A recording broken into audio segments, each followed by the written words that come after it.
ইসরায়েলে হামলা চালাতে পারে ইরান এমন পূর্বাভাস দেওয়ার একদিন পর তেহরানকে সতর্ক করেছেন মার্কিন প্রেসিডেন্ট জো বাইডেন।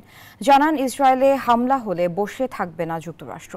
অন্যদিকে ইসরায়েল হামলার শিকার হতে পারে এমন শঙ্কায় মধ্যপ্রাচ্যে মোতায়েন রণতরীর অবস্থান পরিবর্তন করতে শুরু করেছে যুক্তরাষ্ট্র।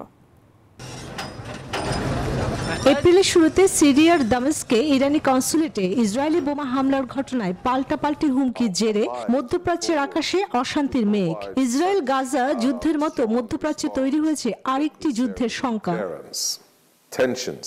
ওয়ার্ল্ড স্ট্রিট জার্নালের এক প্রতিবেদনে বলা হয়েছিল, স্থানীয় সময় শুক্রবার নাগাদ বড় আকারের হামলা চালাতে পারে ইরান। এই হামলায় অন্তত শতাধিক ড্রোন এবং কয়েক ডজন ক্ষেপণাস্ত্র ব্যবহার করার সম্ভাবনা রয়েছে।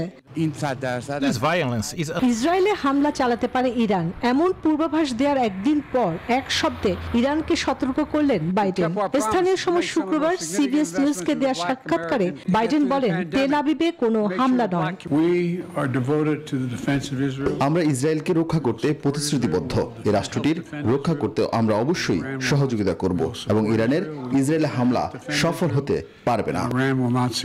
মূল ভূখণ্ডে আগামী 24 থেকে 48 ঘন্টার মধ্যে সম্ভাব্য ইরানি হামলার প্রতিরোধে প্রস্তুতি নেওয়া শুরু করেছে তেল আবিব। ইসরায়েলের দক্ষিণ অথবা উত্তরাঞ্চলে এই হামলা চালাতে পারে তেহরান। বড় হামলার সংখ্যার মধ্যে মার্কিন সেনাবাহিনীর সেন্ট্রাল ফোর্সেস সেন্টেকমের প্রধান জেনারেল মাইকেল এরিক কুরিল্লারের সঙ্গে বৈঠক করেছেন ইসরায়েলের প্রতিরক্ষা মন্ত্রী ইয়োভ গ্যালান্ট। অন্যদিকে নিজের মন্ত্রীদের সঙ্গে বৈঠক করেছেন ইসরায়েলের প্রধানমন্ত্রী বেনিয়ামিন নেতানিয়াহু। বিকাশে কম খরচে ক্যাশ আউটের লিমিট বেড়ে 50,000, প্রিয় এজেন্টও 2টা।